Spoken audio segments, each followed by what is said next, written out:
Welcome back to the crypto की दुनिया। दोस्तों, आज की वीडियो में हम क्रिप्टो से रिलेटेड बहुत सी खबरों के बारे में बात करेंगे जो पूरी दुनिया से निकलकर हमारे सामने आ रही हैं। चाहे वो दुबई में होने वाली डेवलपमेंट हो या फिर कीनिया में शुरू होने वाली विंड मिल और इको फ्रेंडली एनर्जी रिसोर्सेज। और इसके अलावा हम ये भी देखेंगे कि सेफमून वॉलेट का एप्पल वर्जन अब तक हमारे सामने क्यों नहीं आया। मगर आगे बढ़ने से पहले आप इस चैनल को सब्सक्राइब जरूर करें। हम में से हर कोई सेफमून वॉलेट के एप्पल वर्जन का वेट कर रहा है, क्योंकि हम सब जानते हैं कि दुनिया भर में, खासतौर पर अमेरिका में, एप्पल यूजर्स की तादाद तो बहुत ही ज़्यादा है और सेफमून के 3 मिलियन होल्डर्स में से ज़्यादा लोग एप्पल की प्रोडक्ट्स इस्तेमाल करते हैं। लेकिन इस दफ़ा रिलीज़ में डिले सेफमून टीम की नहीं बल्कि एप्पल के डेवलपर्स प्लेटफॉर्म की वजह से है, क्योंकि जब iOS की ऐप के अंदर कोई थर्ड पार्टी प्रोडक्ट इस्तेमाल की जाती है तो इससे वेरिफिकेशन में डिले हो जाता है। वैसे अगर देखा जाए तो एप्पल कंपनी को ये बात पसंद भी नहीं है कि इनकी इकोसिस्टम से बाहर निकलकर कोई पेमेंट की जाए, जैसा कि वायर की एप्लीकेशन पेमेंट के लिए इस्तेमाल हो रही है। तो सेफमून एप्लीकेशन को डिप्लॉय करने के लिए ना सिर्फ सेफमून ऐप की वेरीफाई होना ज़रूरी है, बल्कि इसके साथ वायर कंपनी की ऐप का भी।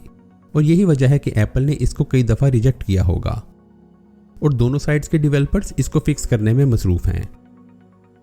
वैसे एप्पल की कोशिश ये होती है कि पेमेंट इनके सिस्टम से गुजर कर ही जाए ताकि इसमें से उनका भी शेयर हो।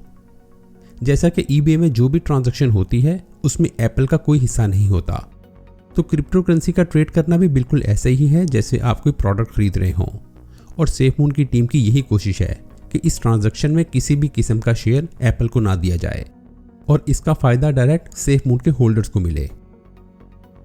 सो फिंगर क्रॉस्ड, और देखते हैं कि सेफमून का एप्पल वर्जन कब तक हमारे पास होगा। वैसे हमारे पास क्रिप्टो से रिलेटेड एक अच्छी खबर भी है, और वो ये कि यूएई ने क्रिप्टो करेंसी को कंट्री में अलाउ कर दिया है। टेलीग्राफ के मुताबिक फाइनेंशियल रेगुलेटर्स इस अरेंजमेंट पर पहुंच गए हैं कि क्रिप्टो करेंसी को ऑफिशियली अलाउ किया जा सके। दुबई DWTCA ने इसका ऐलान लास्ट वीक किया है कि उन्होंने यूएई सिक्योरिटी अदारों से एग्रीमेंट साइन किया है कि आप बड़े आराम से ई ट्रेड कर सकते हैं। क्योंकि देखा जाए तो ये बहुत बड़ी खबर है, क्योंकि यूएई पहले ही एक टैक्स फ्री जोन है और इस पर क्रिप्टो करेंसी में गवर्नमेंट का फुल सपोर्ट मिलना बहुत बड़ा साइन है, जिससे यकीनन ऑल क्रिप्टो करेंसी को बूस्ट मिलेगा। इसके अलावा DWTCA का ज़्यादा इंटरेस्ट NFTs में है और साथ के साथ यूएई गवर्नमेंट इस बात पर भी यकीन रखती है कि क्रिप्टो करेंसी से यूएई की आने वाली इकोनॉमी अगले 10 सालों में डबल हो जाएगी। जहां यूएई में क्रिप्टो करेंसी को सपोर्ट मिल रहा है, वहां दूसरी तरफ बहुत सी कंट्रीज क्रिप्टो के रास्ते में हर्डल्स डाल रहे हैं, जिनमें यकीनन चाइना पहले नंबर पे है।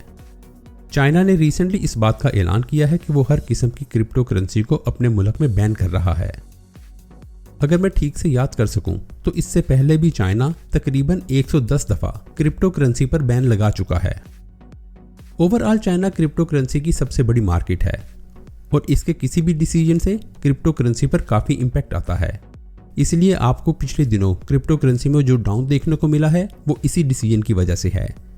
चाइना ने इस किस्म का फैसला 2019 में भी किया था, लेकिन इंटरनेशनल बैंकिंग की वजह से क्रिप्टो में ट्रेड हो सकती थी। लेकिन इस दफ़ा चाइना काफ़ी हार्ड आया है और उसने तमाम ट्रांजैक्शन पर भी बैन लगा दिया है। और इसके अलावा चाइना में किसी भी किस्म की क्रिप्टो माइनिंग नहीं की जा सकेगी, ताकि आहिस्ता आहिस्ता इस इंडस्ट्री को ख़त्म कर दिया जाए। लेकिन इसके मुकाबले में यूएसए क्रिप्टो करेंसी को हर तरह से सपोर्ट कर रहा है, क्योंकि यूएसए अच्छी तरह से जानता है कि क्रिप्टो करेंसी या ब्लॉकचेन टेक्नोलॉजी को रोकना किसी के बस की बात नहीं, और ये वो टेक्नोलॉजी है जिसका रास्ता कोई नहीं रोक सकता और ये हर एक को अपने साथ बहा कर ले जाएगी। अब हम जरा सेफमून के प्रोजेक्ट फ्यूनिक्स पर भी बात कर लें। सेफमून की टीम ऑपरेशन फ्यूनिक्स को लेकर बहुत ज़्यादा एक्साइटेड है। इसको ना सिर्फ CEO जॉन कैरोनी बहुत सीरियस ले रहे हैं, बल्कि गैम्बिया की गवर्नमेंट ने भी इस बात का ऐलान किया है कि ये प्रोजेक्ट ग्राउंड ब्रेकिंग साबित हो सकता है। ये ना सिर्फ ब्लॉकचेन टेक्नोलॉजी में सपोर्ट करेगा, बल्कि इससे गैम्बिया की एनर्जी प्रॉब्लम और इंटरनेट को भी रिजॉल्व किया जा सकेगा।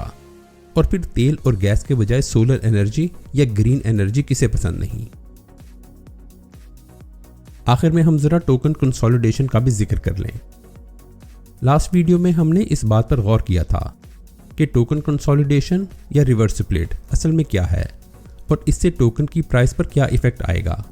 लेकिन एक चीज़ जिस पर गौर करने की ज़रूरत है वो ये कि हमारी प्लानिंग और टारगेट अब क्या होगा। आज के दिन तक हम में से बहुत लोग इस बारे में सोच रहे हैं कि अगर सेफ मून की प्राइस 1 सेंट तक पहुंच जाती है तो ये हमारे लिए काफ़ी होगा। लेकिन टोकन कंसोलिडेशन के बाद ये टारगेट हमें बदलना पड़ेगा। यानी अगर 10-1 का कंसोलिडेशन होगा तो हमारा टारगेट 1 के बजाय 10 सेंट होगा, और अगर 100-1 का कंसोलिडेशन हुआ तो हमारा टारगेट $1 होगा, और बिल्कुल ऐसे ही बाकी के नंबर भी।